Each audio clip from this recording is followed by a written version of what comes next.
from the Department of Oral Medicine and Radiology, Government Dental College and Hospital, Nagpur. Today I am going to show you how to examine muscles of mastication and temporomandibular joint. Muscles of mastication are a group of muscles responsible for the chewing movement of mandible. There are four paired muscles of mastication, which are masseter, temporalis, medial pterygoid and the lateral pterygoid. These are innervated by mandibular branch of trigeminal nerve. The movement performed by these muscles are elevation, depression, protrusion, retraction and the lateral movements. The three muscles which are responsible for elevation of mandible, that is closing the mouth, are masseter, medial pterygoid and the temporalis muscle. And the one muscle, that is the lateral pterygoid muscle, helps in depression of mandible, thus opening the mouth. We will see how to examine masseter muscle. Masseter muscle originates from the zygomatic process and it inserts exteriorly on the mandibular ramus near the angle. To palpate this muscle, patient is asked to clench her teeth gently so that the muscle is accentuated. And here we can feel the muscle mass. This muscle mass should be compared bilaterally so that if there is any hypertrophy or not, can examine. Now to palpate the masseter with the help of three digits, the index finger, middle finger and the forefinger. A gentle firm pressure of 1 to 2 seconds is applied from superior to inferior direction over the muscle belly. Muscle is checked for any tenderness or pain. Similarly, both sides are palpated. Next is bimanual palpation. In this, the fingers of one hand are placed outside and the index finger of another hand is placed inside. And again patient is asked to clench her teeth. Now here we can feel the muscle mass and the muscle is palpated.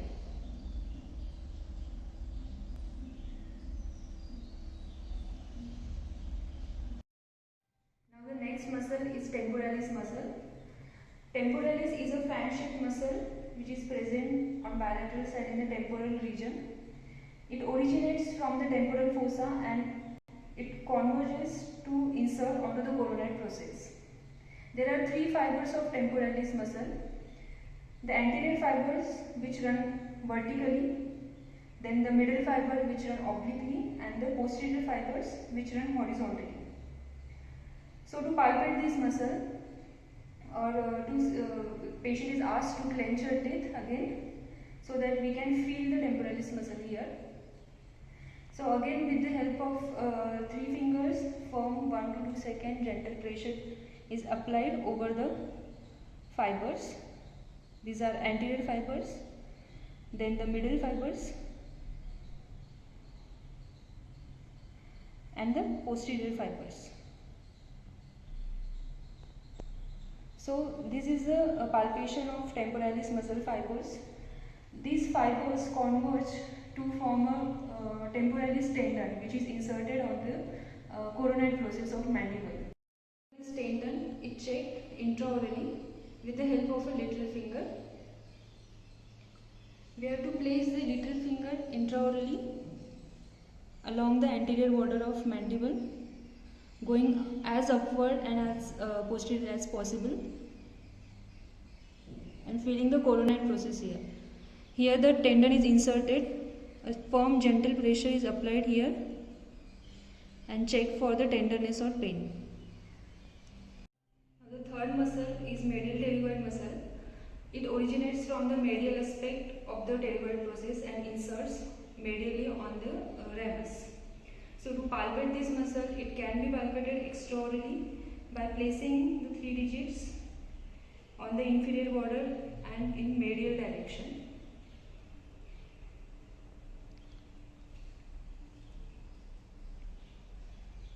A firm pressure of 1 to 2 seconds is applied and tendon is checked. Now the next is intraoral palpation. In this, with the help of a little finger, it is placed as deep as possible posterior to the maxillary tuberosity.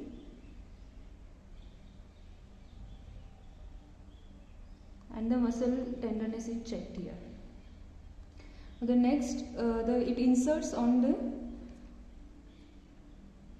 middle aspect of the ramus, inferior to the myloid groove. So it can be palpated here along the myloid groove. As the medial pterygoid muscle is placed deep within the skull, its palpation is actually difficult to examine. So another method, that is functional manipulation of the muscle, can be done.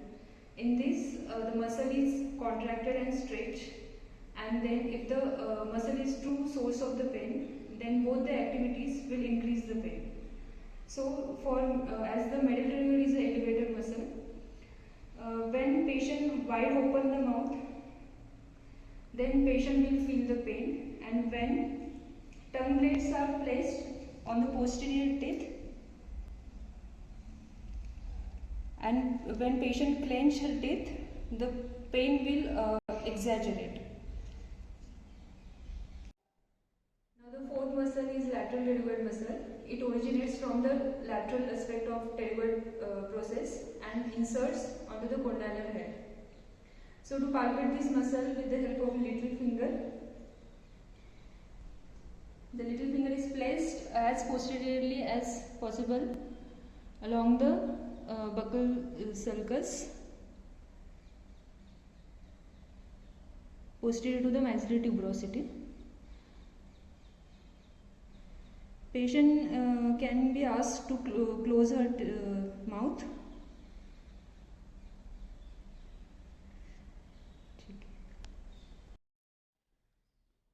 The palpation of lateral pterygoid muscle is difficult because it is placed deep within the skull.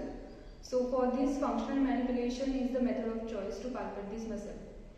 So in this, the patient is asked to protrude as far as possible against the resistance. So when patient is clenching her teeth in maximum intercuspation, patient is asked to protrude against the resistance. So if pain or tenderness is there, it should be recorded.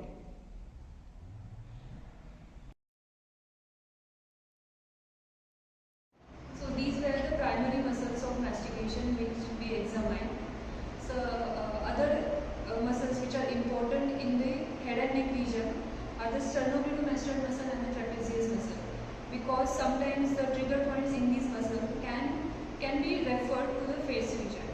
So the first is sternocleidomastoid muscle, which is originated from the manubrium sternum and the middle third of the clavicle, and it inserts over the mastoid process. When the muscle is palpated, patient is asked to flex her neck to the opposite side, and here the muscle is palpated digitally. So if trigger points are there, then a firm 4 to 5 second pressure can trigger the referred pain to the face region. So if the muscle is the source of origin, then the pain in the facial region can be checked. This is trapezius muscle, which is a flat superficial muscle of the neck, shoulder and back region. So to palpate the muscle, with the help of 3 digits, we have to give a firm pressure of 1 to 2 seconds along the fibers of these muscles in the neck region.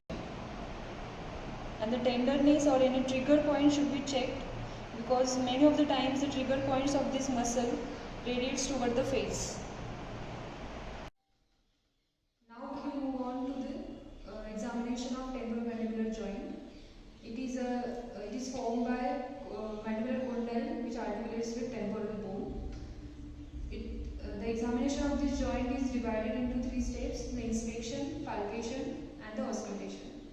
For inspection, we have to look for any erythema or swelling or any pus discharge is there in the TMJ region. Then next is facial asymmetry is there, or any deviation of midline if present or not, So for this, patient is asked to open and close her mouth, and deviation and deflections are checked. Now to palpate the TMJ joint, it can be done extraauricularly and intraauricularly. So with the help of two fingers which are placed in pretragus region, in the TMJ region, patient is asked to open her mouth slowly and then close. Again open her mouth and close. So here the lateral aspect of the condyle can be checked. Any crepitus or clicking should be checked here. Another method by which TMJ can be palpated is intraauricular method. In this, the little fingers are placed inside the ears. We can stand behind the patient also, and patient is asked to open her mouth slowly, then close slowly. Again open and close. So here the posterior aspect of the both the condyles should be checked for any tenderness, pain, or crepitus or clicking. Now the next step towards the TMJ examination is auscultation method. In this, with the help of stethoscope, we have to check for the clicking or popping sound.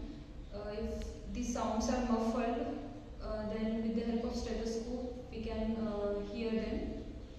So here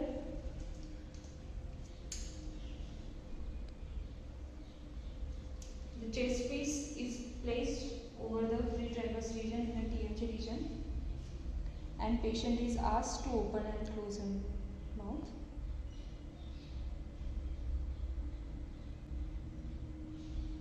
So we can clearly hear the sounds. Examination of muscles of mastication and TMJ should also include examination of maximum interincisal distance. Mouth opening is measured between incisal edges of maxillary and mandibular incisors. It can be measured with fingers or scale, but the best is to measure it with vernier caliper. Normal mouth opening may range from 40 to 60 millimeters. The mouth opening is considered restricted when it is below 40 mm.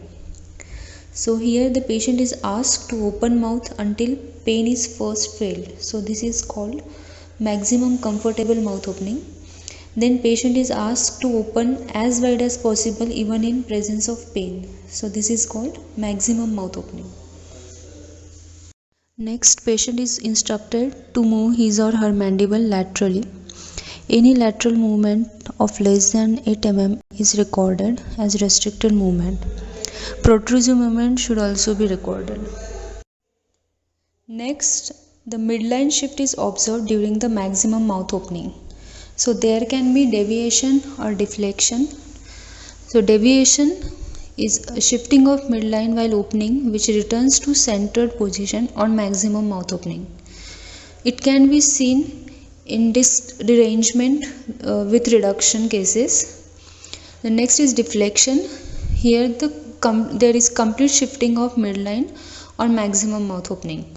It can be observed in some of the cases of disc displacement without reduction.